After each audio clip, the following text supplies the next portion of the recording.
Okay, now we're recording and we're going to begin with 7 types of meaning. First of all, well, just the basics. The theory of 7 types of meaning was coined by a linguist named Geoffrey Leech. I think he's by this year. I think he's already dead. He died a few years ago, if I'm not mistaken. But his work is very much influential in the field of linguistics and pragmatics too. Right, so just general information about the author. So very proficient in stylistics, semantics, and pragmatics, which is some important books of his. The Pragmatics of Politeness. He also contributed to the 2 major prescriptive grammars of English and many shorter, more accessible grammars for students and teachers. Well, some information about the author. Basically, he was important. Yeah, he died, 2014. So let's begin with the first types of meaning, or well, with some information before that. All right. So the first thing is to prepare the background for what 7 types of meaning actually is. So there is first of all a debate between linguists as to what needs to be explained as meaning from semantics. Do we need to explain all types of meaning, everything that is communicated by language, or should we focus on only the logical aspects of language? So traditionally, linguists have argued that semantics pursues the study of meaning in a wider sense of all that is communicated by language. All that is communicated by language. So that's very inclusive, a very wide field, very difficult to do actually. Others, among the most modern writers within the framework of general linguistics, limited in practice to the study of logical or conceptual meaning. So this is basically what we're going to be doing, or what normally is done in semantics, is focusing on conceptual meaning mostly. So what we know so far up to now in the class is that there is a division between sentence meaning, which is mostly semantics, the meaning that is in language and communicated by language itself, and speaker meaning, which is the influence of speakers and maybe the influence of context in the communication of meaning. So taking those 2 things into account, there's a separation of meaning in communication between meaning that is explicitly what is communicated by language itself, only language, and sometimes what you communicate extra-linguistically. That means beyond the language that you use, which will fall more in the realm of pragmatics.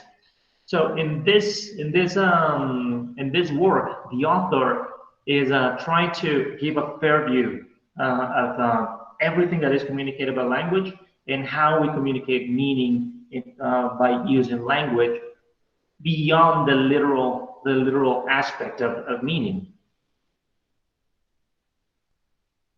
Let's moving on here. Although these are some considerations that are in chapter 1, in the summary of chapter 1, that we should also sort of take into account or at least review. And one of the conclusions that the author arrives at in the first chapter of the book, in the first introduction, is that first of all, let's read it. It is mistaken to try to define meaning by reducing it to the terms of sciences. All right, so that one is important. To the terms of sciences other than the science of language, right? To the terms of psychology or chemistry. So for example, remember that some theories of meaning argue that in order to know a concept or in order to know the meaning of a word, you need to know the description of the word. You remember that? So that's not really necessary. And for this author, for Geoffrey Leech, it's important to divide the meaning that we have about the world. Remember the meaning about the world and the knowledge that we have about the world and the knowledge that we have about language. So one thing is linguistic knowledge, and the other thing will be knowledge about the world. And not exclusively, not all the time, you need to know or you need to have knowledge of the world in order to express meaning linguistically. Sometimes you don't need to know that a whale is a mammal in order to talk about whales, you know? So that's the first conclusion that the author arrives at. Second conclusion is that meaning can be best studied as a linguistic phenomenon in its own right, not as something outside language, right? So not as something outside language. So meaning can be studied as something that happens in language, right? That's why we are not extending meaning to everything that is expressed, or all the meanings that are expressed, because you can have signs, you can have body postures, body language, things that are not actually linguistic. So we can study meaning as a linguistic phenomenon, and that's what we're going to do. We're going to study meaning as it is expressed in language. This means we investigate what it is to know a language semantically. So what do we mean when we say we know a language and we know the meanings of words in a language, right? To know what is involved in recognizing relations of meaning between sentences and in recognizing which sentences are meaningful and which are not, right? So that's going to be basically the focus of semantics, study the meaning inside language. All right, the point two rests on a distinction between knowledge of language and knowledge of the real world. All right, so that's basically what I just said. The clear distinction between expressing meaning that is linguistic and expressing meaning about the real world. Sometimes those two things come together, but it's not absolutely necessary that you need to know everything about the world in order to express meaning, right? So these are some conclusions that the author arrives at, and that's basically the background for how he's going to expand on the types of meaning that are to follow.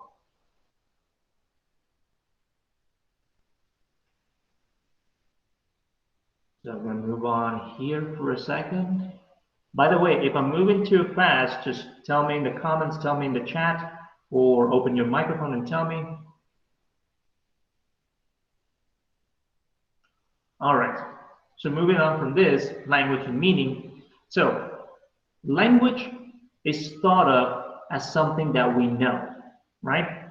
Not something that we do. It's something that we know. So it's some kind of knowledge, right? So language is envisaged, is imagined or conceptualized primarily as something one knows rather than something one does, right? It's not really an action, but it's a type of knowledge.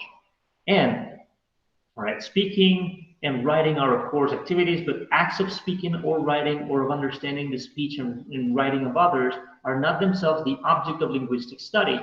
So this is going to be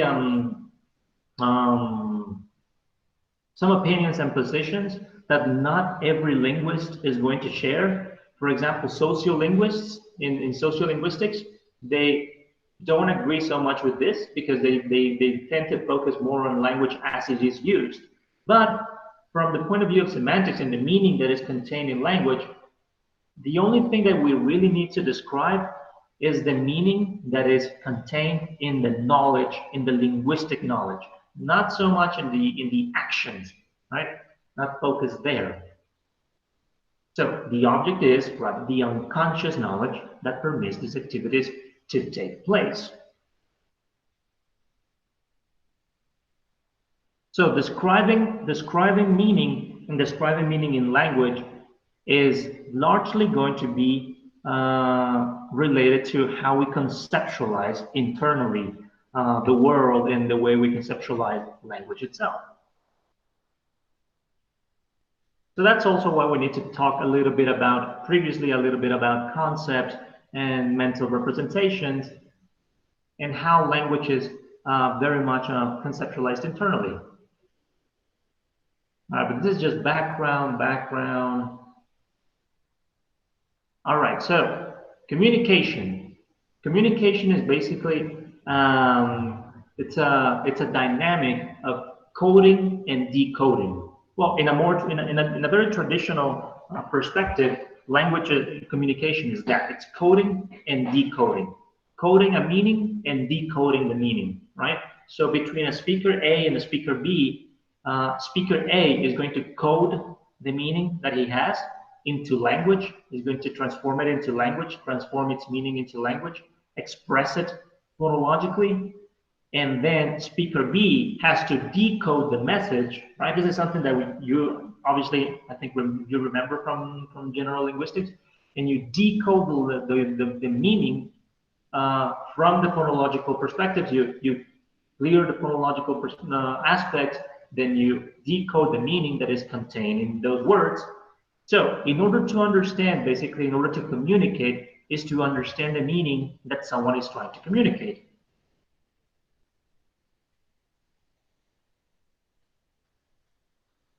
Right, so that's what it says to communicate with B. A encodes his meanings in the appropriate forms. So the forms can be either phonological forms or orthographical forms. To understand A, B matches up the forms. He has to match up the forms which he hears A utter with the corresponding meanings. So it's a relationship, as we say here, a system of correspondences between forms and meanings. Words, from the phonological perspective and the written perspective, they are forms. And you have to assign meanings to those forms. Communication is then knowing how to code and decode those meanings into those forms.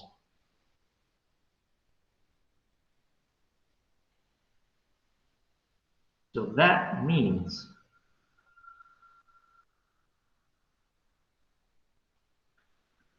so now that we already talked about superficially a little bit about what communication in general is, then what exactly is meaning is a question that we can ask. That would be a follow-up question that would be very logical. And the answer is that, broadly speaking, or generally speaking, meaning is basically the total. Everything that is communicated through language, so it means words, phrases, sentences, they have meaning which are studied in semantics. So that's very, very wide. Trying to say that meaning is everything that is communicated through language, it's a very broad thing to study. So it's better to study it if you break it down, which is exactly what Geoffrey Leech did in his book and in this chapter. So instead of studying meaning as a very abstract or very thing that is in the air, he decided to describe different shades of meaning, different aspects of meaning that are very important to communication and that we use in most of the aspects of communication in our lives.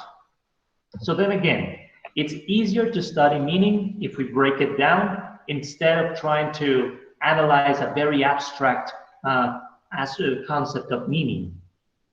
So the division that he does is a division into seven types of meaning. As he says, he breaks it down. Breaks meaning down into 7 types or ingredients, right? Because most of the times we're using many types of meaning. When we communicate, it's not always do we use only one type of meaning. Normally we use many types of meaning at the same time when we communicate. So it's easier to study meaning from that perspective.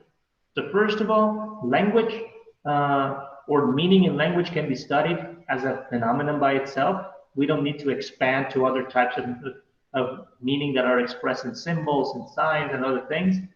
And communication then is basically taking meaning and putting it into forms or words. So that means that communication or meaning in general is everything that is communicated through language, right? Linguistically.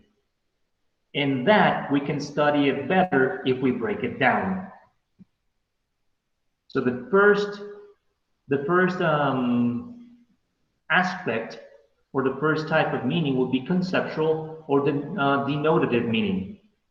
So remember this word denotative or denotation, it means the real world, right? Or it's very much related with the literal meaning. So we're going to focus on this conceptual meaning. So, also called logical cognitive meaning, right? This type of meaning is the central, the most essential meaning that we have in language, according to Geoffrey Leech. All the other types of meaning depend on conceptual meaning. We would say that for communication, it's the first layer, it's the first step for people to communicate. The more literal, the more down to earth meaning, the one that people can feel an instant connection with, right? So it's objective, right? Oh, let's go back to the first one. Conceptual meaning is also called logical cognitive meaning. It is the basic propositional meaning. Remember that propositions have to do with the reality, with how we describe a reality. A proposition is a situation in the real world.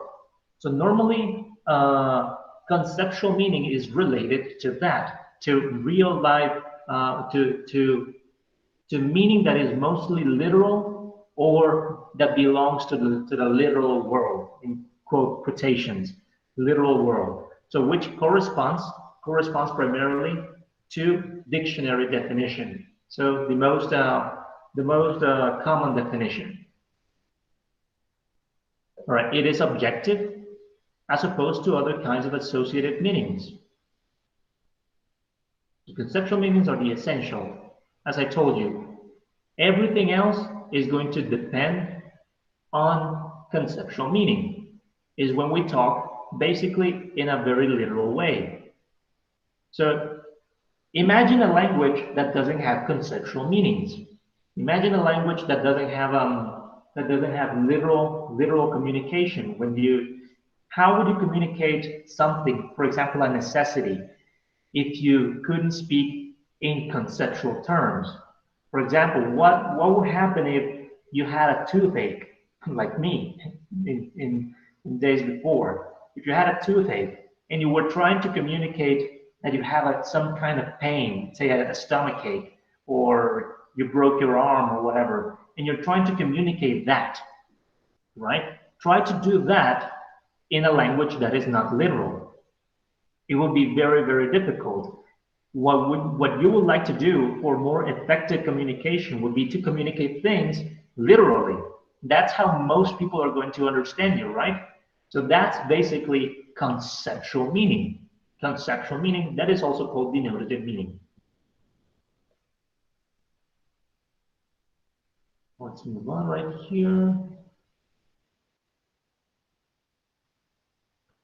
All right, we would like to say, or for Geoffrey Leech, he says that conceptual meaning is very much similar to other elements of linguistic study. For example, it can be described using contrasted features, which is taken from phonological description. Remember that phonemes can be described contrastively. You can say what aspects or what attributes they have and what attributes they don't have. So for example, you can say a phoneme is nasal, or it is labiodental, or it has aspiration, or it doesn't have aspiration. You can say it is if it is continuous or non-continuous. You can also describe that. And remember that meaning, as we spoke in previous classes, meaning is compositional.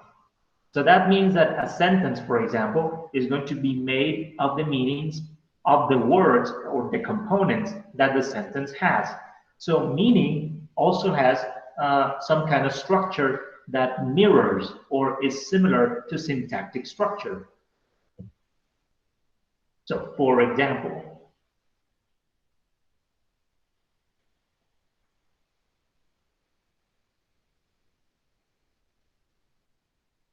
let's talk about cats. Talk about cats.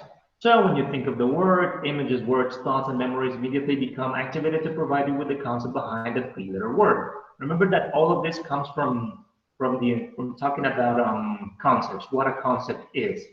So its images, its memories, its experiences, everything is activated to give you the concept, the conceptual meaning. So this will be contrastive features, as you can see, contrastive. So first of all, we express the attributes that the thing, that the entity has by pluses. So for example, plus mammal, we're saying that a cat is a mammal. So we would like to say minus, I don't know, minus fish, we might say. Uh, minus fish.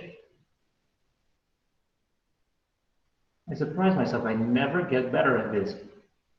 All right, minus fish, for example, because it's not a fish. All right, covered in fur, mostly covered in fur, right? There are some cats that don't have fur, and those cats are weird, but mostly covered in fur.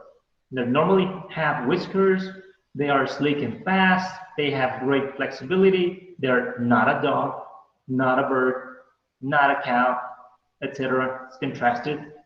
It meows as opposed to minus barking or minus chirping, which will be more of dog characteristics and bird characteristics.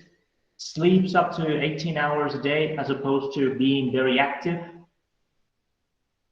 Okay, this would be more like it depends on your cat, but it can be unfriendly or it can be friendly. Okay, it scratches and has claws, etc. Most of the language that we use can be described in terms of contrastive features, things that it has and things that it doesn't have, right? Although this has been proven, like remember necessary conditions. It's not very much efficient, but it's a first instinct that we can have is to describe things in terms of what they have or what they don't have. So this is contrastive features. This is similar to how we describe sounds. So this is how one way to prove that conceptual meaning is very central to semantics, because it is an element that can be described similarly in a similar way as other elements of linguistics. In this case, similar to phonological elements. Another thing we can say is that meanings or conceptual meanings, they build structures similar to syntactic structures. For example, okay, so we can say that when the element is combined with others, it contributes to the creation of larger structures. But when we say that, is that, for example, this sentence is built on the meanings of the words or the elements that are inside the sentence itself. So the combination of elements forms the structure for the meaning of the whole sentence. So in order to understand the cat sat on the mat, which is an example that I think I already used before, you need to understand the conceptual meanings of at least cat, of sitting, of the preposition on, what is a mat. You also need to understand the conceptual meanings and let's say the objectives, not the objectives, the characteristics of or what these words do. Like you need to understand the concept or the conceptual meaning. You need to have the conceptual meaning for each and every one of these words in order to understand the meaning of the complete sentence when all the elements are combined. That means that conceptual meaning can have some kind of structure similar to syntactic structure.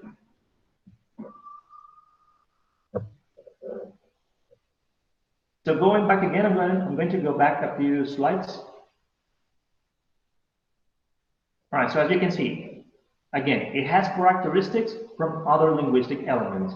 It can be described contrastively in terms of contrastive features, similar to phonological elements, and since meaning is compositional, it forms structures that are similar to syntactic structures when you combine elements.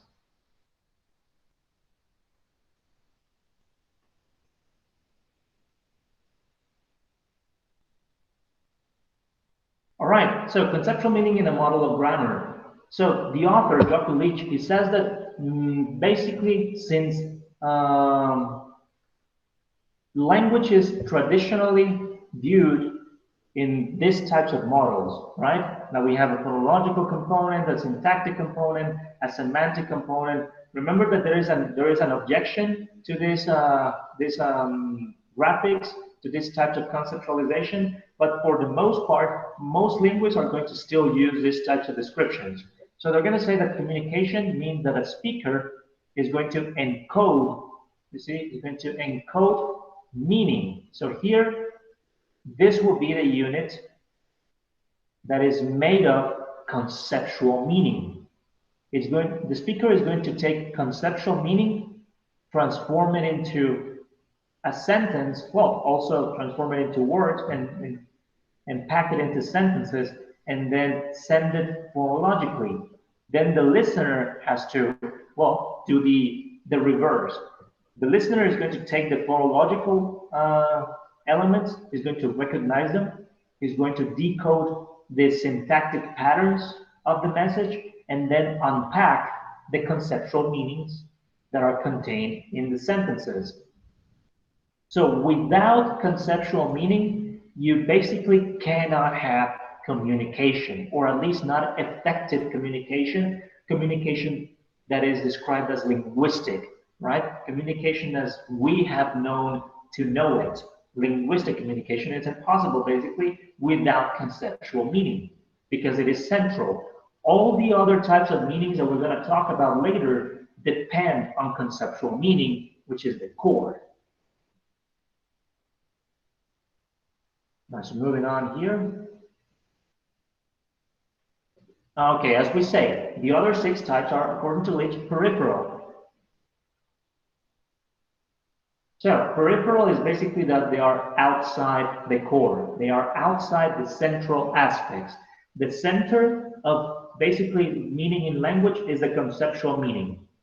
Everything that is around, so that's more or less what peripheral means. It means around, is the other types of meaning. They are non-essential for day-to-day communication. They're non-essential because mostly they achieve very different effects, right? For example, humor. Humor depends a lot on other types of meaning. And so they're non-essential, and they are very subjective kinds of meaning, right? For example, in this illustration, this will be the conceptual meaning as illustrated. A tree is a tree, right? It's something in the world, is the conceptual aspect of it. But some people may see in a tree food. They can see sustenance, right? And other people can see a tree and they can see how they can transform the tree into money, into business, right? For example, the meaning of tree is not the same for you and a person that, I don't know, has a business for making paper. You see, they see trees in a very different way, although the conceptual meaning that you people have would be the same. The conceptual meaning will be the same, but someone that has a paper business has a different extra meaning to that, which is not an essential meaning.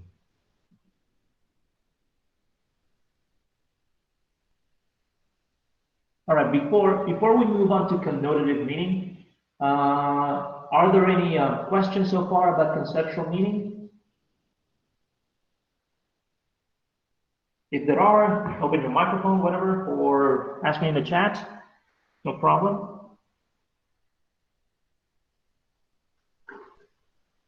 I'm going to take a water break. All right, so far so good? So speaking.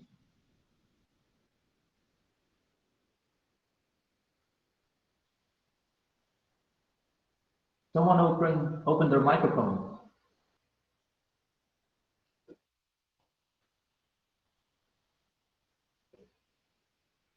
Leslie, what about what?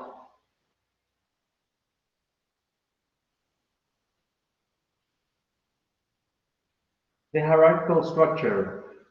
What do you mean? What hierarchical structure? I saw in the book that the Conceptual meaning has two principles. The first one is the contrastiveness that you explained, and the other was the hierarchical structure. It was like the trees diagrams that we did in morphosyntax. It's another type of meaning, right? Yeah, it's basically structure. It's what I just said. It's just that I didn't do the drawing because, well, I'm not gonna do that ugly thing on the on the slide. It's not gonna look good. But it's that the structure, hierarchical structure, like the trees that we do in syntax. That's what I'm trying to say. That conceptual meaning can be described in similar structures to syntactic information. It's not the same. It's not the same because mostly conceptual meaning is going to be the structure is going to be expressed not in terms of trees, because in semantics people don't really do trees.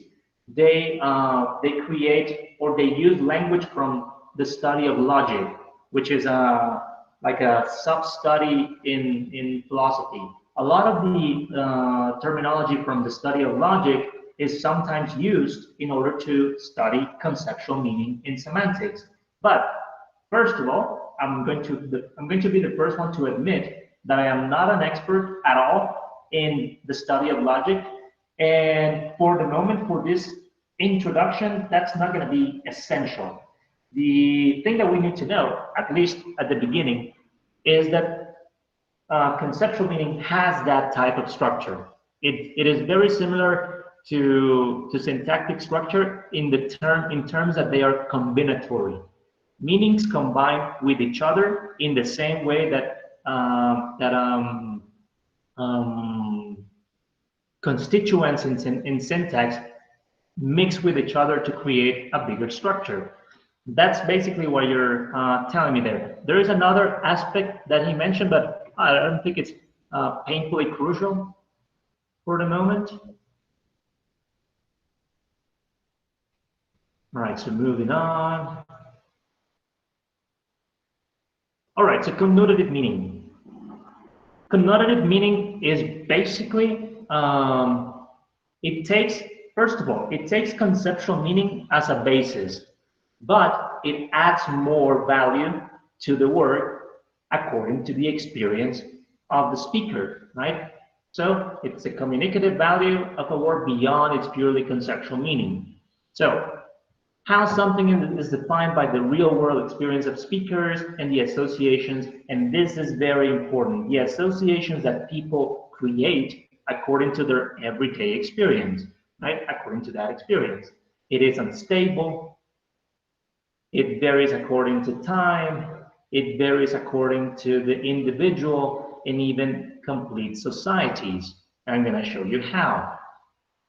But in connotative meaning, we have to begin from conceptual meaning. We cannot change the conceptual meaning of the entity. We need to add more meanings that are not quite essential to the definition of the concept itself. I'm going to show you an example, and it's going to be so much easier to understand. But as a basis, we need to know that we begin from conceptual meaning, right? We begin from conceptual meaning, and we add more attributions, or we add more elements to the conceptual meaning. Those elements come from the real world experience of the speaker, and they are not essential in order to understand the core concept of let's say, a word. The author uses the example of women, right? He says that according to time, women have been viewed differently. For example, in the 50s, women, besides their conceptual meaning, remember that the conceptual meaning of a woman would be like something like a human.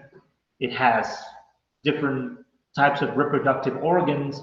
It has a different physiology, a different physical aspect. That would be, they have a, normally they have, how would I describe a voice? Their voices are softer, right? Normally, that will be the conceptual part of what a woman is.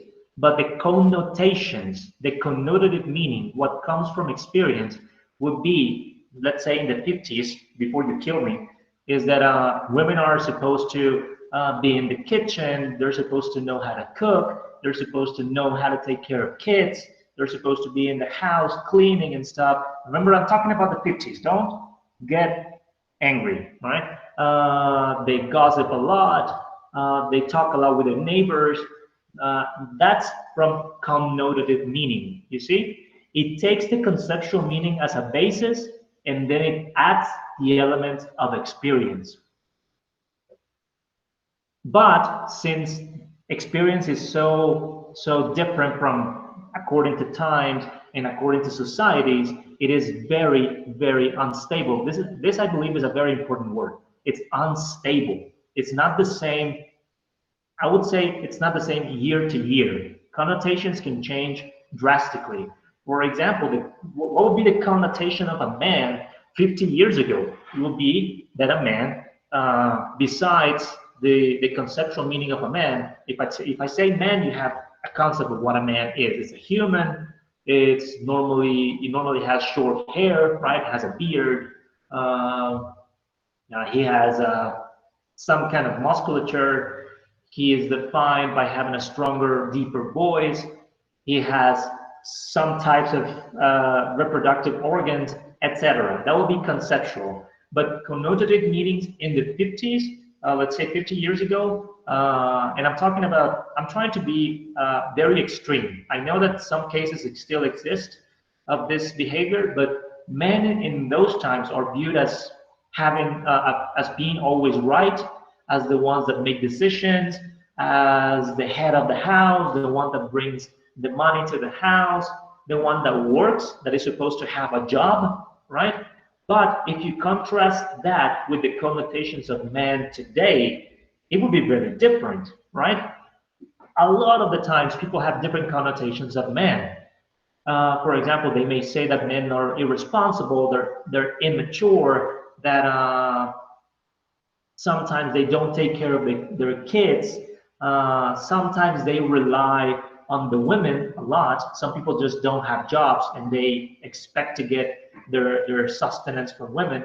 You see, those connotations, those extra experience meanings, those can change from time to time and from individual to individual. So an individual can have a different connotation than other individuals about men or women. For example, if you're a guy or a girl and someone cheated on you, you're gonna have connotations of women or men, you see? Or if you have had very good relationships, you may have different connotations.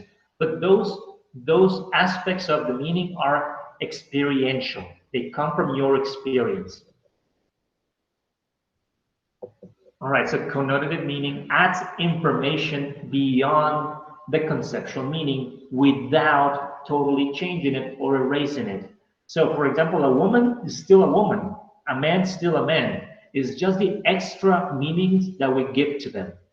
But it's not that the conceptual meaning disappeared, it's the basis. And then I just give it more elements.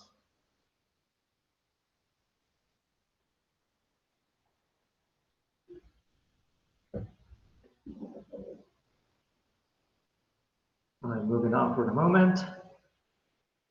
All right, so these images might be offensive to a lot of you, but this is what I'm trying to say. This is what I'm trying to express.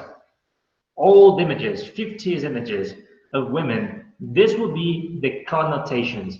You see how the conceptual meaning is the same? A woman is a woman. They have, I don't know, two sets of arms. They have normally longer hair than men. They normally, I don't know, they're slimmer. They have normally a weaker or softer voice. But what would be the connotations that you can see in these images? What would be the connotations, the extra meanings that you can see in these images from the 50s? So you can see the kids, right? Women are supposed to take care of the kids. They are supposed to be good at using home appliances like washing machines. They are supposed to wear dresses. You see, these are all connotations. They're supposed to wear these types of shoes, like heels. A lot of women today don't use heels at all. I mean, when was the last time that you, as a woman here in the class, you used heels and not sneakers or tennis shoes, right? They're supposed to wash the dishes. A man washing the dishes in the 50s would be considered kind of feminine, right? They're supposed to be friends with other women and gossip and talk with other women, etc. These are all connotations, extra meanings that come from the experience of people in the real world, how they experience a certain element, in this case, a woman. This, of course, has changed a lot. And I'm sure that the girls in this class will have many objections to this view of women today.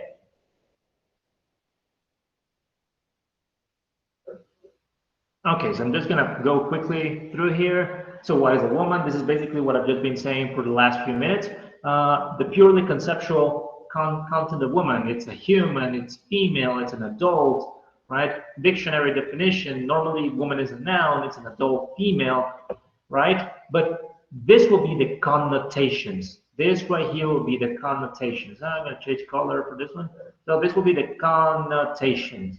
So psychosocial connotations could be gregarious. Gregarious means that they hang around with a lot of other women. Having maternal instinct, typical rather than invariable. Typical, you see? Typical rather than invariable. Invariable attributes will be conceptual. These invariable attributes will be conceptual because a woman is normally a woman if it's an adult, right? If not, it's a girl or a baby, but not a woman, right? So those aspects, if it's a female, so those aspects are invariable. Attributes of womanhood, such as gossipy, right, experienced in cookery, skirt or dress wearing, etc. And you can see that in language. For example, in Spanish, don't cry, act like a man, don't be a woman. And this is something that a lot of grandmothers say to their children today. You see, I'm not. This is from my experience, but I've seen grandmothers, and I definitely heard this when I was a kid. Like, don't cry, don't be a woman, act like a man, right? Because a man is not supposed to cry, and women do cry, and they are allowed to cry, right? Those are the connotations. So extra layers of meaning that have nothing to do with the conceptual, or they are not essential for the conceptual meaning of an entity. It is just extra, peripheral, non-essential. All right, let's see. This is my example of connotative meaning. Let's see, Ratchet being deported. This comes from, if you don't know, which I suppose you do, or at least you already kind of know what this is. This was a show that I think it's already finished, The Big Bang Theory, whatever. The characters in the show, they are university professors. So one of them is an Indian professor that is obviously with a visa. He's not a citizen, and he's going to be deported. So he's looking at some food, and he's saying this. I'm going to read it real fast. Well, actually, I'm going to try something. Let's see if I can find this on YouTube and show you. I want to see if I can do some video on this.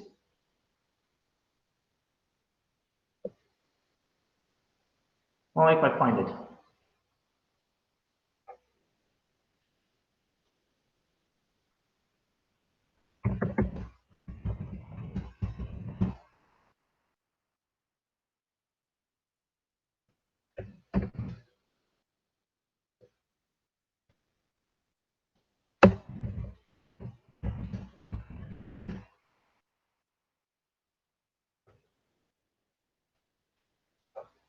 I couldn't find it. So I'm just gonna read it for you. You're just gonna have to imagine the funny situation, etc. So it says, "Oh, Beef, I'm gonna miss you so much. Do you know at the Mumbai McDonald's you can't get a Big Mac? All you can get is a chicken Maharaja Mac, and the special sauce is curry, which in India, believe you me, is really not that special." So the conceptual meaning of beef, the conceptual meaning of beef for this person, for Rajesh, for Raj, is going to be the same conceptual meaning as for this person right here, his friend, right? It's a type of meat that comes from cows, right? But for this person, for Rajesh, this has more meaning. This has more connotations because beef is something that they cannot really eat in India, right? So it has extra meaning for him. It has meaning that comes from his experience. So he says, so for him, beef is really, really positive, like something he wants to eat because it's something like it's forbidden, right? So those are connotations of beef for this character right here.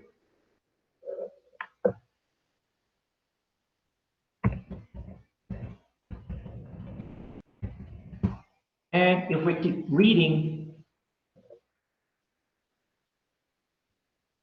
if we keep eating,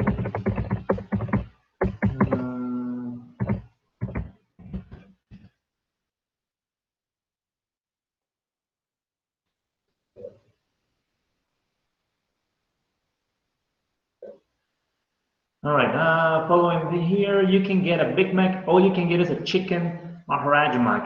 So here, we can see all the connotations of chicken for him. So for this person, for Rajesh, chicken is like not so good. So the conceptual meaning of chicken for him is the same as for you or me, as for his friend, etc. But the connotations of chicken are different because for him, chicken is not so good. Why not so good? Because he eats it all the time. In India, for him, he has to eat chicken all the time. All he can eat is chicken at the fast food restaurants. So for him, chicken has a negative connotation. It has a negative association because of his experience. All right, and the same thing happens with curry. So curry in Western countries, like in the United States or here in Colombia, curry is like exotic, like oh so good. It's something you don't eat a lot, right? Curry is pretty good for him, and he's very emphatic. Believe you me, it's really not that special because well, what he's trying to say is that in India you eat curry all the time, or curry is everywhere in India, so it's really not so special to have curry. So for him, the uh, the conceptual meaning of curry, again, we begin from the conceptual meaning. The conceptual meaning is the same, but the extra layers of meaning are different. For him, curry has extra meanings that are more like negative, like, yeah, it's normal, like meaning curry, just whatever. Curry is whatever for him. It's not something special.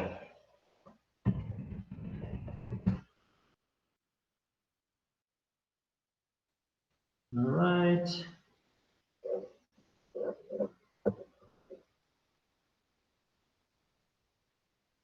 Okay, social meaning. So for the moment, any questions about connotative meaning?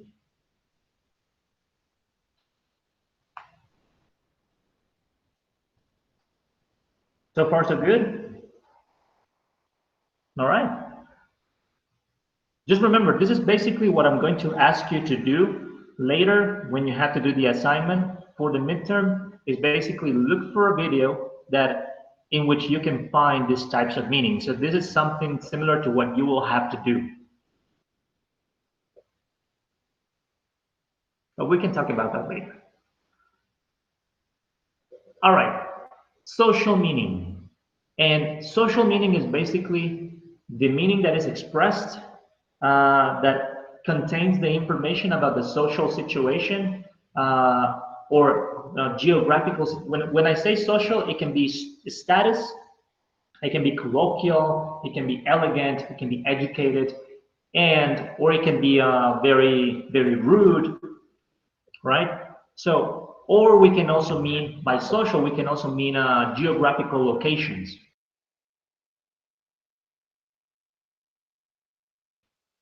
So for example, remember that we talked about some words that have different meanings depending on the region. Some of you gave me different examples. The words that you use are going to give clues to other people as to your social situation, right? So meaning is conveyed, the meaning that is conveyed by the piece of language about the social context of its use is called the social meaning. So stylistic variation represents the social variation. This is because styles show geographical region, social class, show the geographical region. I think there should be a comma here, or social class of the speaker. Style helps us to know about the period, okay, the period, the field, and status of discourse. I don't know if you have ever tried to read Huckleberry Finn from Samuel Clemens, Mark Twain. Let me see if I can get Huckleberry Finn. I don't know, chapter 1.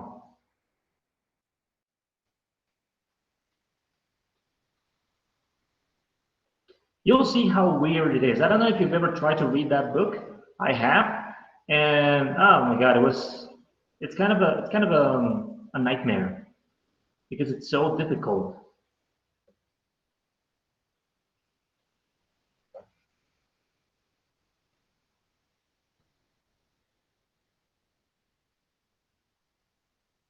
Let me see if I can find.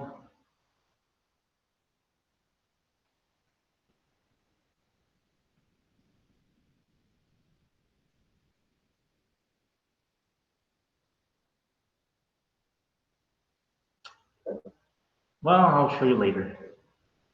I don't want to waste too much time. I'm going to show you with other examples better. Okay, this is something that you already have in the copies. We can see differences of dialect. Dialect is like if you remember from general linguistics, a dialect is a specific variation of a region, right? Different from an idiolect. The idiolect would be the specific language of a person. So a dialect is a specific language of a region, time, right? Like the 18th century, like the province. When they say province, is not a geographical province, right? Province, when they say province, is, for example, the field of law, the field of science, the field of linguistics, the field of, I don't know, sports, status, right? If it is polite, colloquial, or slang, modality, if it is a language of letters, lectures, or chats, or, for example, texting, or singularity. When they say singularity, that's idiolect, like the special language of a person. But again, this is something that you already have in the copies. So I don't really need to go too deeply into that. So these are some common words from New York slang. If you, well, some of you, I believe some of you know them, or some of you don't, whatever. So for example, whack, when you say, oh, that's whack, that's amazing or appalling or like crazy. Whack can also be a verb in the mafia language. So for example, if you're gonna get someone whacked, it's because you're gonna kill someone or have them killed. Or lit. Lit is something pretty cool. Ah, yeah, that's lit. Grill would be to stare at someone rudely. Well, it's like looking at someone with a very rude intention. Like, yeah, it's been grilling me. That guy has been grilling me all morning. Looking at someone with a very rough intention. Beef. Having beef is having a problem with someone. When you have a beef with someone, you have beef. A problem with someone when you have beef.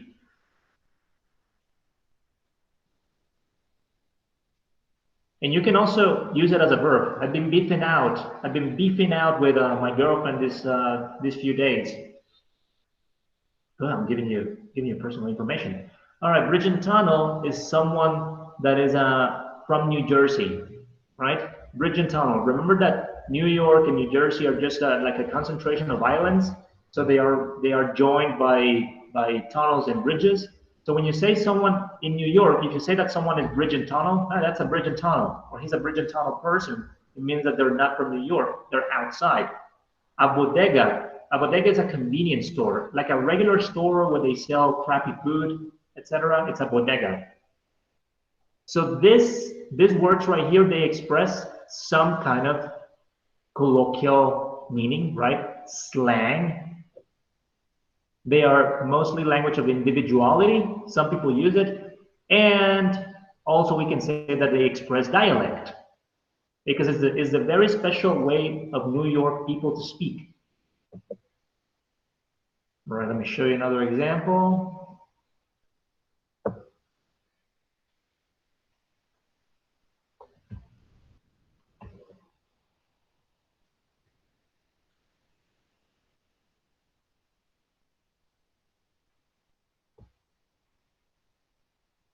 Let me go here.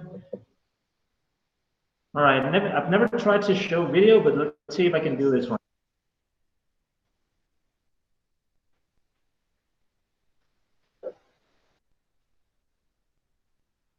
All right, so give me a little bit of patience while I get this working. So I'm going to show you a video in which a comedian is talking about the differences between the way Obama speaks and the way some other previous presidents speak. So let's see if I can get this working.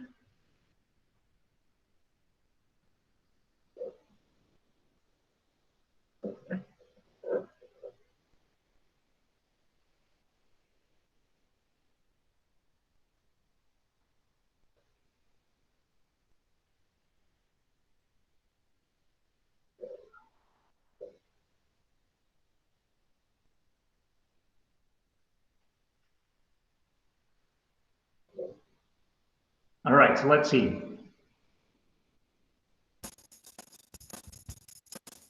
I know that you are a guy that follows politics. I know that you are a guy that follows politics religiously. Yeah. You always were. We've known each other a long time. Yes. A lot of people want, talking about Obama's reelection. How do you think Obama's doing? Well, I think he's doing fine because he can really, really talk, and the Republicans have a hard time putting sentences together. It's a difficult thing. No. Hold on. Let me make my point.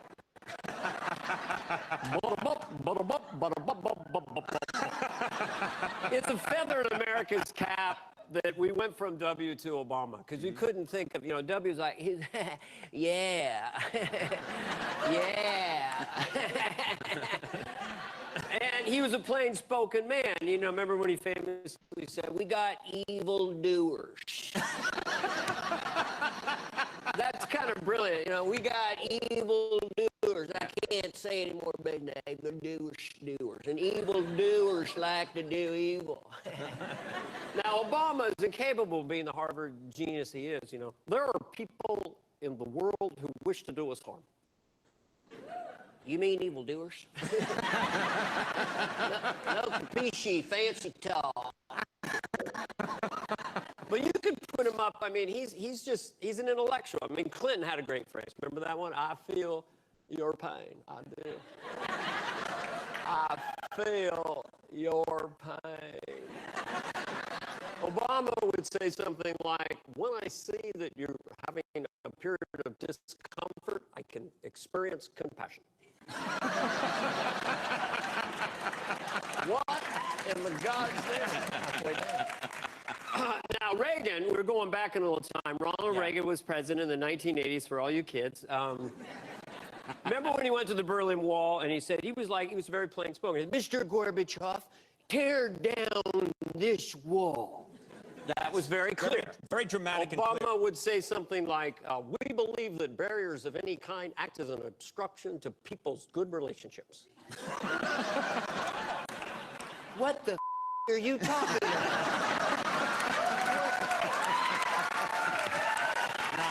What the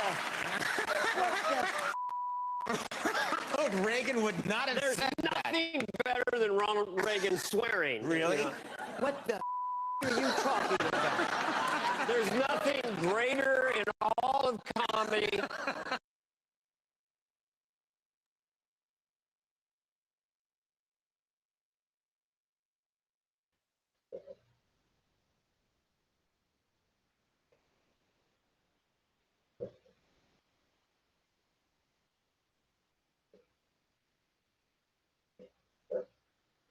All right, so I don't know how good or how bad that sounded.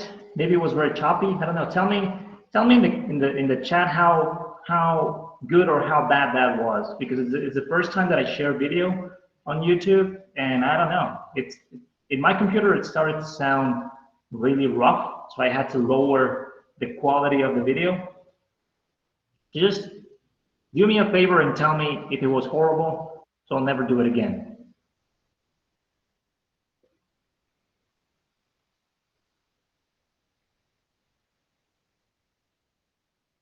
Agreed. It sucked in my computer too. Could you make out any of the words? Or was it really choppy? All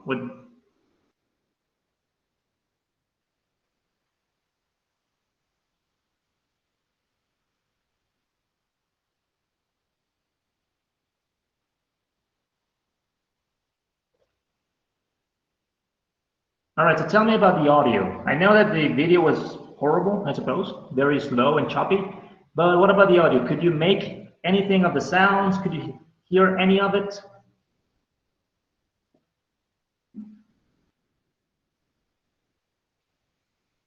All right, so I'm just gonna never do this again, and I'm gonna continue explaining what I was trying to say. So here's a video from a comedian comparing some presidents, previous presidents of the United States with Obama. Well, this is from some years ago, and he's basically saying that Obama has a very complicated way of speaking. That since he went to Harvard and all that stuff, he has a way of speaking that is more complicated than it's necessary. So what he said, he's trying to compare famous expressions from presidents and compare them to Obama. So for example, he's trying to compare George Bush, Bill Clinton, and Ronald Reagan. So he says, this is a phrase from George Bush. He says, we got evil doers. We got evil doers. So we got people that do evil, basically.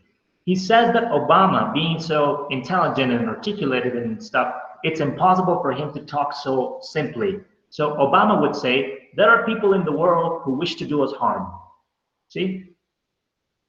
There is another one. So Bill Clinton had a catchphrase. He said, I feel your pain. I feel your pain. That's what he said. So very simple, again. But Obama, the comedian says, being impossible, it's impossible for him to speak so simply. So he says, when I see that you're having a period of discomfort, I can experience compassion. More complicated than it's necessary. And the last one is from Ronald Reagan in the Berlin Wall, many, many years ago. And he's saying, Mr. Gorbachev, tear down this wall, right? Very simple again. And he says that Obama would say, we believe that barriers of any kind act as an obstruction to people's good relationships. You see, it's more complicated than it needs to be. So even though this is for comedy, this is not something real. The comedian says that Obama, you can see a difference in social meaning comparing the phrases from Obama and the phrases from the other presidents. So ones are more colloquial, they're more simple, they are not from very specific fields, they don't use specific or technical vocabulary, but Obama does use that because, well, he's supposed to be a Harvard genius. So the way Obama speaks tells you a lot or expresses a lot of meanings related to how he was educated and how he approaches problems of the nation. You see, so that is what we mean with social meaning. The meaning that is communicated in the language about the social status of the person. If it is a poor person, if it is a person for a specific region, or if it is a person with a particular kind of education, if that person is speaking from a particular field, for example, the field of engineering, or the field of cooking, or the field of education, they are going to use different and very specific vocabulary. And that is what we mean by social meaning. All right, now that I explained the example without the video, which sucked, and I understand. All right, any questions about social meaning?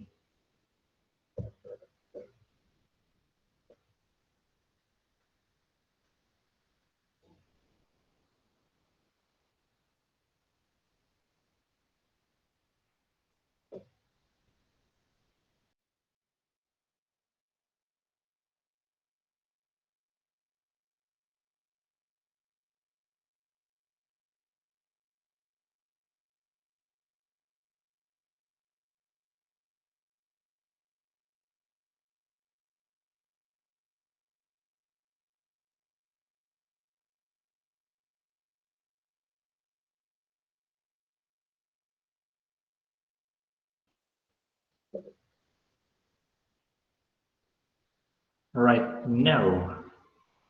Very plain spoken, very straight to the point. Okay, so the other type of meaning that we can talk about and discuss would be the affective or emotive meaning, right? The one that has to do with emotions or the way that we communicate what we feel in the expressions that we use. This one is very tricky because affective meaning also depends on the intonation and the pitch of your voice, the volume of your voice, how loud you speak, but it also depends on the words that you use. So affective meaning is basically how you use language in order to communicate an attitude that you have, whether it is toward a topic, a particular topic, or to a particular person, right? So when you see something like this, something that this guy says, Duke is an imbecile, right? In this case, it's very clear what he feels, right? It's very, very clear. You can also use the language of sarcasm in order to express affective meaning. So, for example, if someone tells you something that is very obvious, and you say, I've never heard that before. That's new to me. That's so new to me. Or that would be like expressing some attitude towards the information and towards the speaker.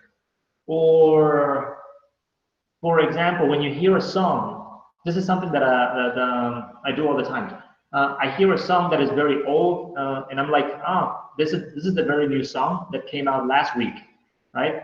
That it's telling something about the attitude that I have toward the song, or I'm expressing something about the song. But normally, this one, for you to, let's say, identify this in a video or in a situation, you're basically looking for information that tells you how the speaker feels clearly. This one is very, very easy, but it depends on the other types of meaning. Affective meaning depends on the other ones. It depends on the connotations, and it depends on the social status of the person or the social meaning that they are transmitting. So we say normally that affective meaning is like parasitic because it needs the other types of meaning in order to be expressed. All right, this one is another example from a movie. Don't worry, I do have the video, but I'm not going to show you because it's bad.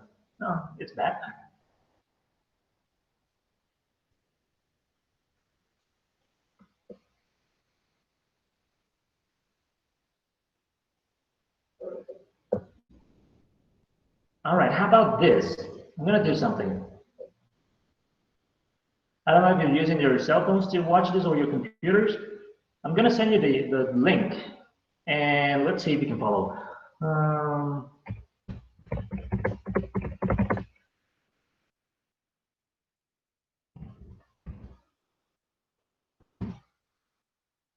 Let me look for the video real quick.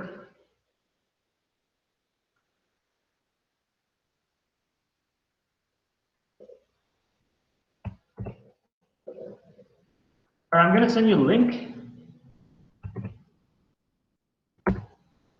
Here in the comments in the chat.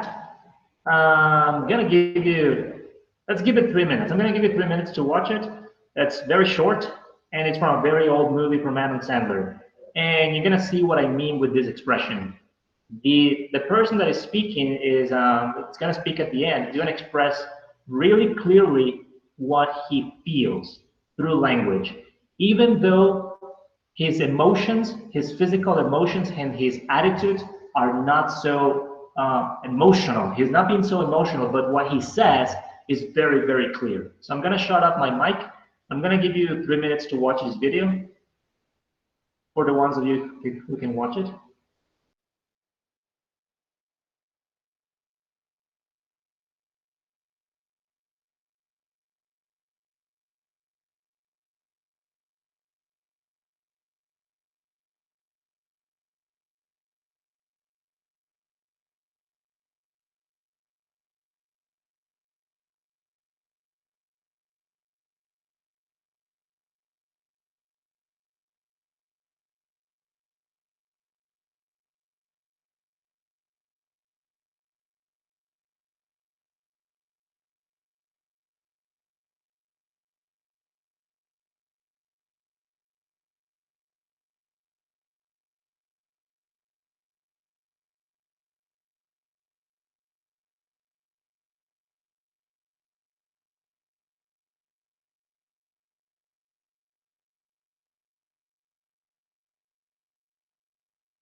All right, coming back.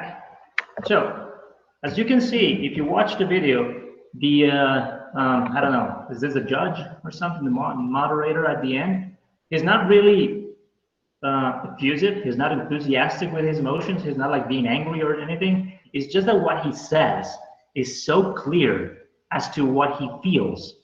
You see? So the language that he's using is expressing everything he feels in that sentence, right? This is a scene from this movie. It's one of the only Adam Sandler movies that I like. Mostly I hate his movies, but this one is a very old movie that I like. It's really funny. And this scene, it always cracks me up. So as you can see, humor depends on these types of meaning, mostly contrasting this the emotions. So for example, the moderator is very calm, but what he says is so specific as to what he feels that, well, it makes the whole thing funny. But this is basically affective meaning, is how what you communicate expresses what you feel. Or the words and the choice of words that you make. how that expresses what you feel. All right, moving on. Okay, another aspect of affective meaning is how the words that you hear or that you use are going to affect the people that listen to it, right? For example, when you hear the word war, what does it mean to you when you hear it? Would you think that war is going to have the same emotional effect if you hear it as if a person from Syria listens to it? If a person from Syria listens to the word war, do you think he's going to feel the same way that you feel? I would say no, because your experiences are very different. So the emotional effect that the words have, depending on who is listening to them, is also considered part of the affective meaning, right? For example, home for a sailor or a soldier or an expatriate, and mother for a motherless child. What does it mean? What does the word mother mean to someone whose mother died, right?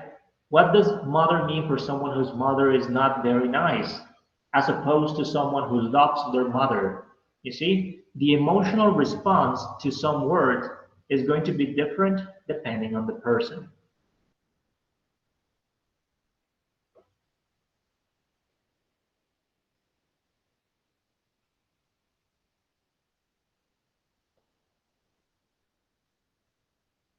All right, so moving on again.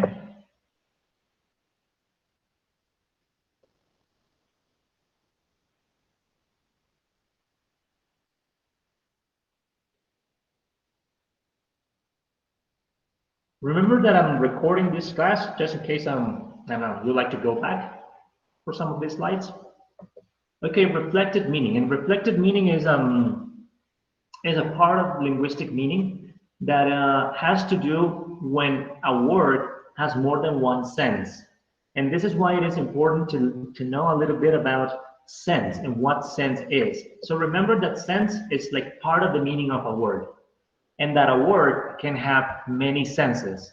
Sometimes those senses are related or unrelated, and sometimes one of those senses is stronger than another, right? One of those senses sometimes is stronger than another. So when you use a word, the stronger sense is going to interfere with the rest of the senses, right?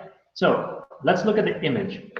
If you have ever read something that is like from the 1950s, 1960s, or maybe 70s, the word gay is going to have such a different meaning. So gay in its previous meaning means happy, being cheerful. That's what gay means. Today, gay is being a homosexual, either a lesbian or a homosexual man. It doesn't matter. That's what gay means. But that's not what it used to mean. It used to mean cheerful and happy. But now, if you see the word gay, it doesn't matter if you mean happy. The stronger sense is going to interfere. It's going to be reflected. It's going to reflect, right? So reflected meaning and collocative meaning involve interconnection. So in this case, the interconnection is between the senses of a word. So at the lexical level of language, reflective meaning arises when a word has more than one conceptual meaning or multiple conceptual meaning, multiple senses, basically. In such cases, while responding to one sense of the word, we partly respond to another sense of the word too. So that's why this image, don't get offended, by the way, this is just comedy. Like being happy is just like being gay, it's a choice. That's why they mean the same thing. So this is what it tells. That's why they mean the same thing. Because gay is to be happy, is to be cheerful, but today being gay is like being a homosexual. I'm going to show you more examples right now.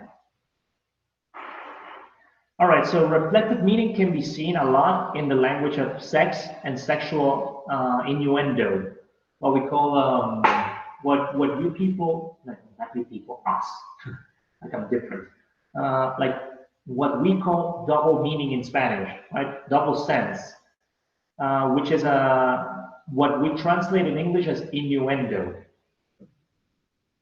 We're gonna write that here, language of innuendo. Right? That's what basically is double sense in English, double meaning, having a hidden meaning behind what you say. So, for example, the author already mentioned some examples, and I'm going to show you this. What do you feel when you read this? All right, they approved the erection of an electric fence around the prison, and the company is trying to increase its penetration into the market, or of the market.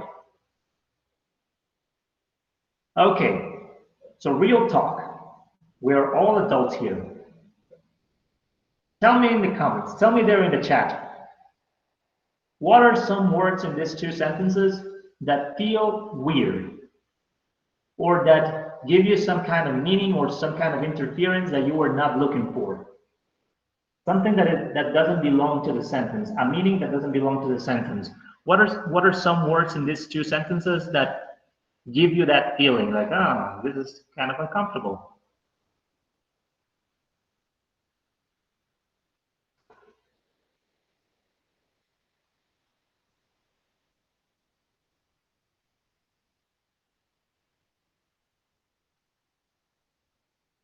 Come on, someone write it on the chat. Oh, you're innocent all of a sudden?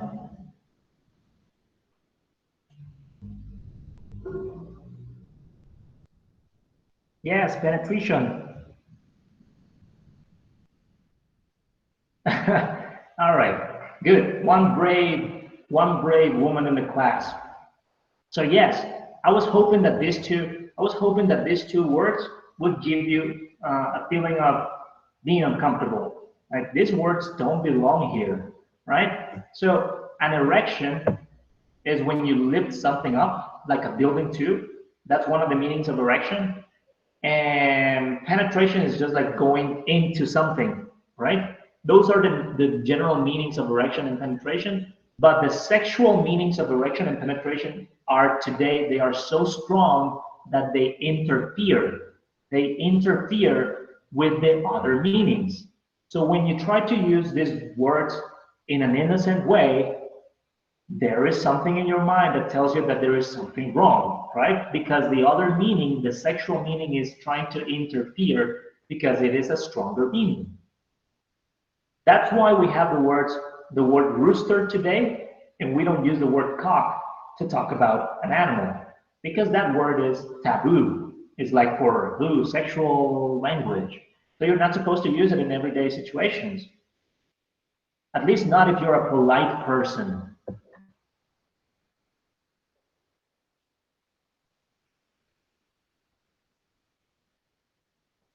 All right. So read this example, and let's see in the chat. Try to tell me why there's got to be a better way to say that. I'm gonna give you a minute to process it. Think about it.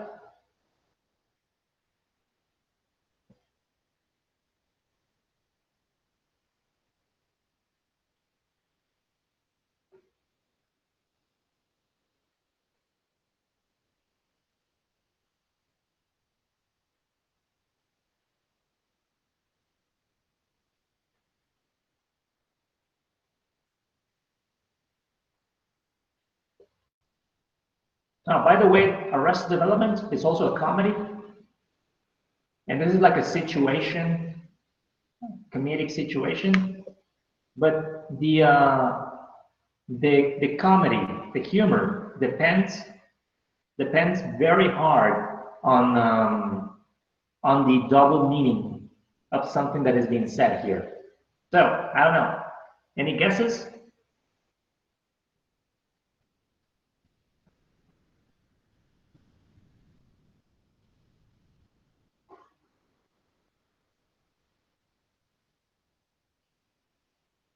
The adjective of being sad, yes.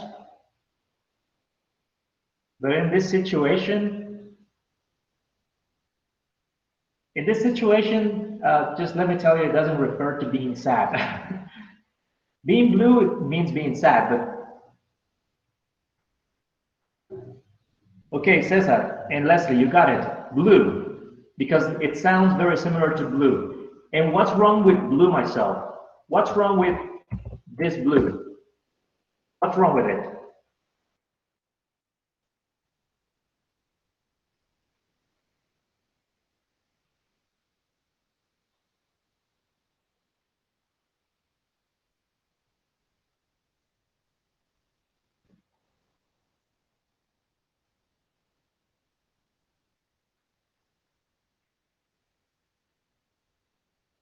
All right, he's saying something sexual.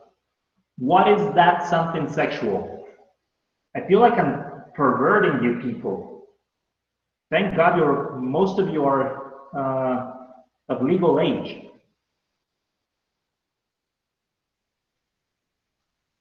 So again, we are adults speaking about language. This is part of language. So when you talk about blowing in English, the verb blowing or blow, yeah, blow and blowing, it normally means also oral sex. That's what it means. So when you blow so this is a tip for you when you're speaking to, I don't know, a friend that's a foreign friend, someone in the United States, whatever. When you use the verb blow, you have to be very careful when you use it because blowing can also mean oral sex. So when he says, when Tobias, the guy in blue, when he says, I just blew myself, it sounds like he's saying that he, I don't know, he performed oral sex to himself. So that's when Michael says there's got to be a better way to say that, because that sounds dirty and horrible at the same time.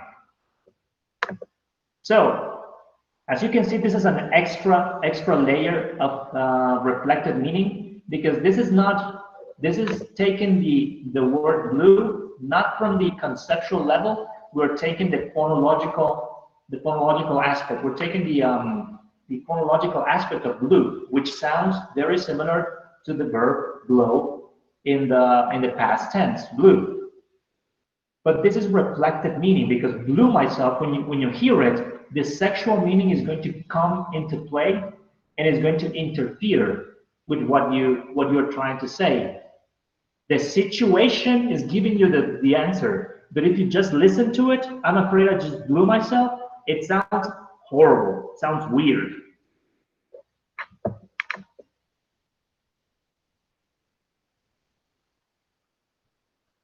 All right, so I hope I don't get canceled because of this class.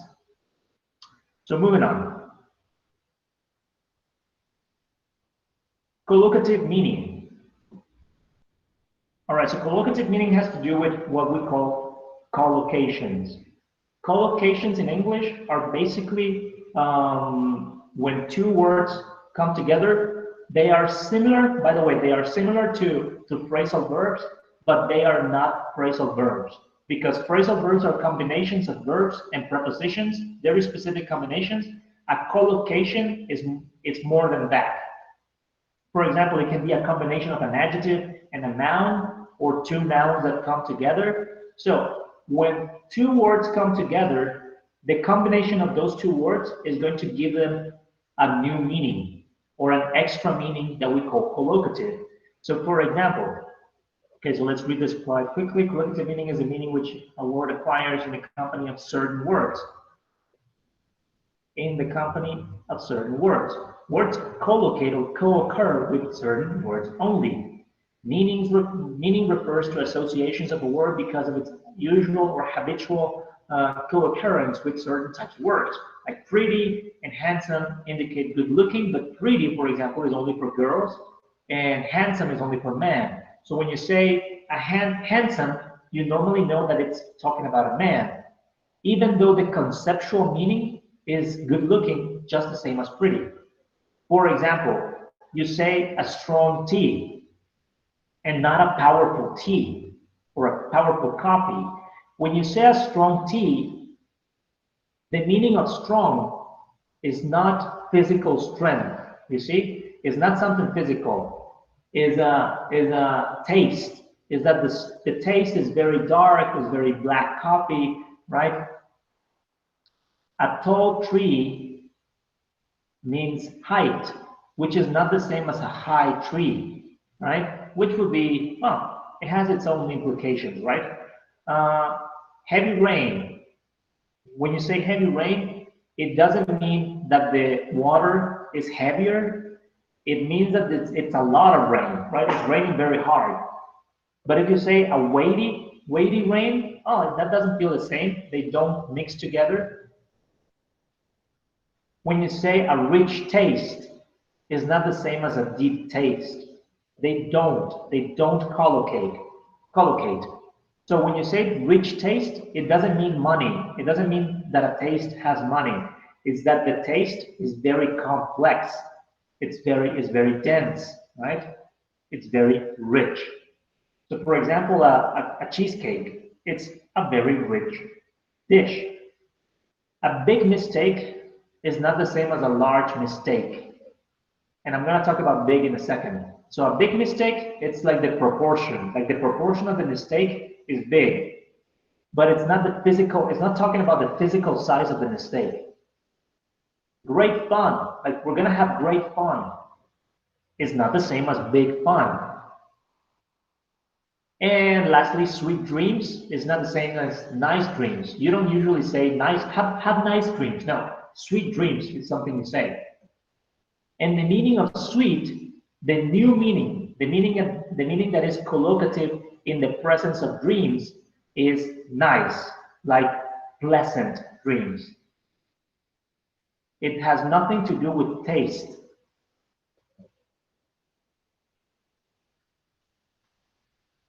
So for example, what does big brother mean?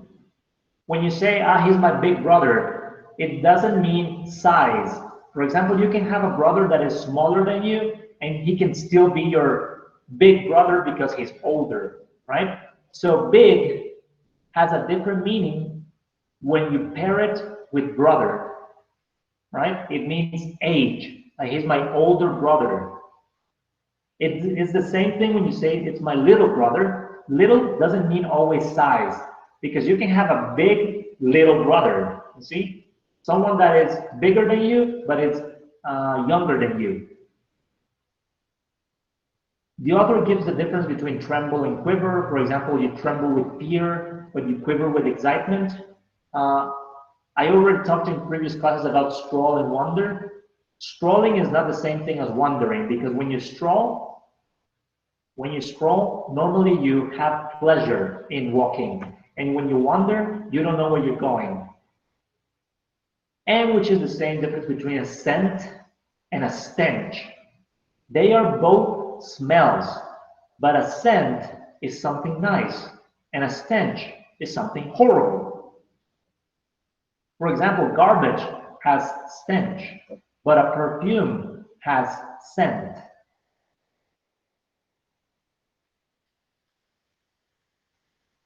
All right, lastly, we're almost finished, is thematic meaning. And thematic meaning refers to the way you organize the information in order to transmit certain meanings, in order to emphasize certain information.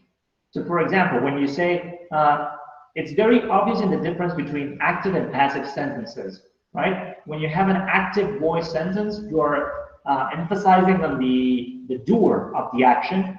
And when you do a passive sentence, you're emphasizing on the one that is receiving the action, right? So it refers to what is communicated by the way in which a speaker or a writer organizes the message in terms of ordering, focus, and emphasis. So ordering, focus, and emphasis. You order the message in order to emphasize on something very specific. So active is different from passively, although they contain the same conceptual information. You see, the same conceptual information. The basic literal information is the same, but the thematic information, the emphasis of the message is different. You see? So while penguins attacked my sister, I am focusing on the penguins. And my sister was attacked by wild penguins.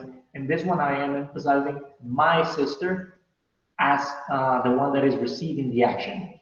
You can see this a lot in the language of news headlines. So for example, when you see the same news, it's going to have a different headline and different organization of information depending on the newspaper, for example. Let me show you some of that.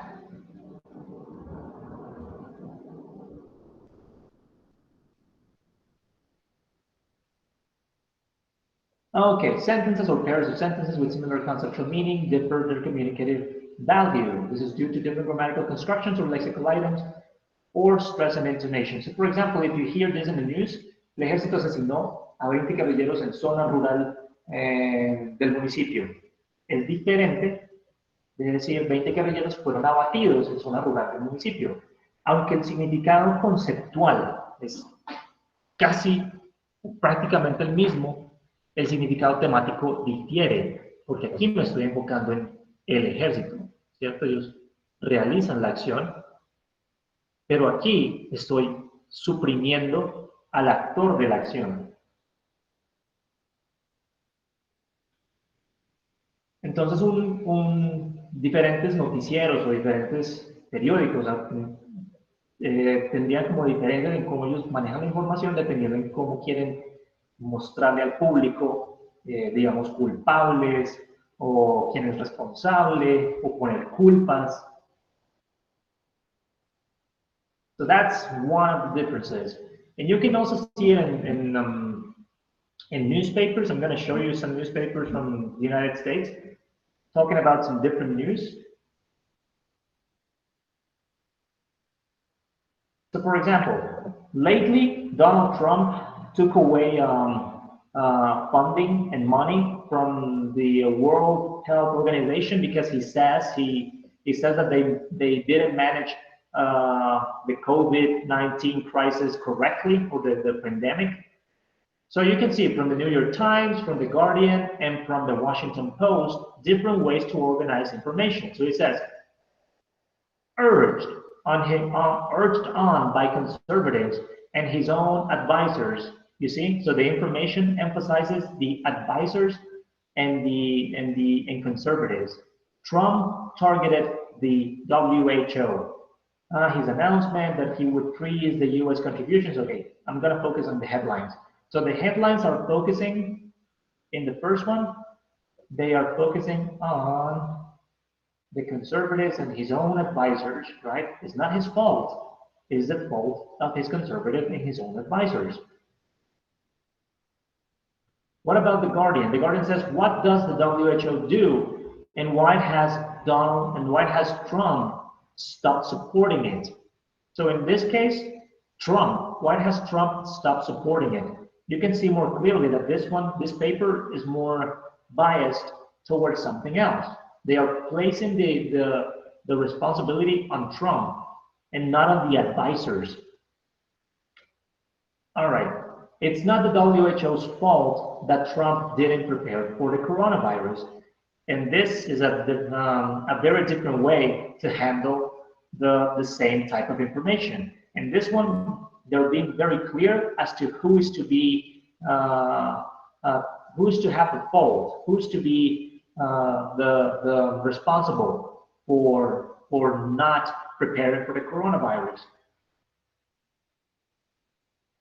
So this is kind of a different example, but you can see it a lot in how newspapers handle the same news.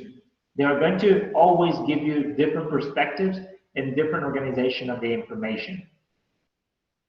So that's thematic meaning. Okay, all of that is going to come together. It's in something that Geoffrey Leech calls associative meaning. Associative, I don't remember how you pronounce the word correctly. This is not an extra meaning, right? This is not like the eighth meaning. No, this is not the eighth type of meaning.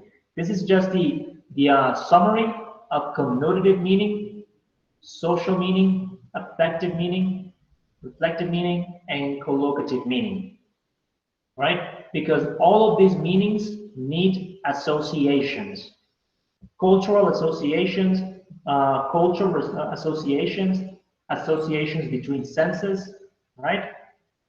All of these meanings are less stable as opposed to conceptual meaning.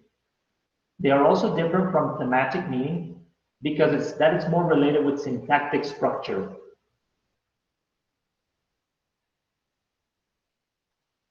So when you see this associated meaning, don't get confused. It's just the summary of these types of meaning: connotative, social, affective, reflective, and collocative. All right.